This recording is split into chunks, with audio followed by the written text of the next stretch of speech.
7 দিনের মধ্যে কি একটি ইউএসএ চ্যানেল গ্রো করা সম্ভব? কারণ 2025 সালে সবাই চায় একটি ইউএসএ চ্যানেল স্টার্ট করতে। কারণ ইউএসএ চ্যানেলের আরপিএম অনেক হাই। যদি আমরা ইউএসএ এর আরপিএম সম্পর্কে আলোচনা করি তাহলে আমাদের ইন্ডিয়াতে 1000 ভিউজে 10 থেকে 20 টাকা দেয়। সেখানে একটি ইউএসএ চ্যানেলে 1000 ভিউজে $7 থেকে $10 ইজিলি দিয়ে দেয়। তাই তোমরা বুঝতে পারছো ইউএসএ চ্যানেলের আরপিএম কেমন হাই। তাই সময় থাকতে থাকতে ইন্ডিয়ার সাথে সাথে একটি ইউএসএ চ্যানেলও স্টার্ট করো। কারণ তুমি ইন্ডিয়ান ইউটিউবের টাকা দিয়ে প্রতি মাসে ওয়াইফাই এর বিলটুকু ভরতে পারবে না। ভালো ক্যামেরা এবং একটা ভালো মাইক তো দূরেই যাক। তাই আজকের এই ভিডিওতে আমি তোমাদেরকে শেখাবো কিভাবে একটি ইউএসএ চ্যানেল স্টার্ট করার জন্য ভালো একটি নিশ ফাইন্ড করতে হয় এবং কিভাবে সেই নিচের উপরে ভিডিও তৈরি করতে হয় এবং কিভাবে তোমার ভিডিওকে ভাইরাল করতে হবে। এই পুরো টিউটোরিয়াল আজকের এই ভিডিওতে থাকবে, তাই ভিডিওটা শেষ পর্যন্ত দেখো।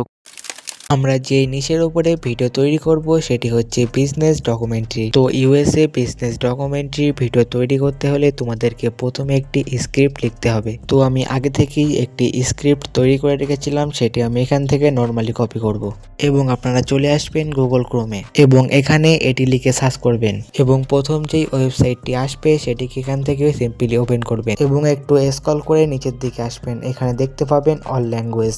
এখান থেকে আপনারা বেঙ্গলি ল্যাঙ্গুয়েজটা সিলেক্ট করবেন।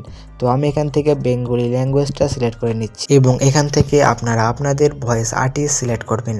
আমি এখান থেকে এই ভয়েস আর্টিস্টটি সিলেক্ট করে নিচ্ছি এবং আপনারা চাইলে ভয়েস ইফেক্টে এসে এখান থেকে আপনারা আপনাদের ভয়েসটি নিজের মতন কাস্টমাইজ করতে পারেন। আমি এখান থেকে আমার মতন কাস্টমাইজ করে নিচ্ছি।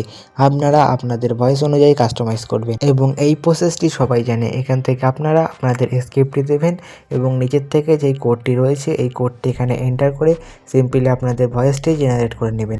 এইবারে আসে ভিডিওর সব থেকে মেইন পার্ট, আপনাদের ভিডিও এডিটিং। তো এখন আমি যদি আপনাদেরকে ভিডিও এডিটিং করা শেখাই তাহলে এই ভিডিওটি 10 থেকে 15 মিনিটের আরামসে হয়ে যাবে। তো আপনাদের সময়ের কথা চিন্তা করে আমি চাইছি এই টপিকে আরেকটি ভিডিও তৈরি করতে। ওই ভিডিওতে শুধু কিভাবে ভিডিও এডিটিং করবেন সেটাই বলবো।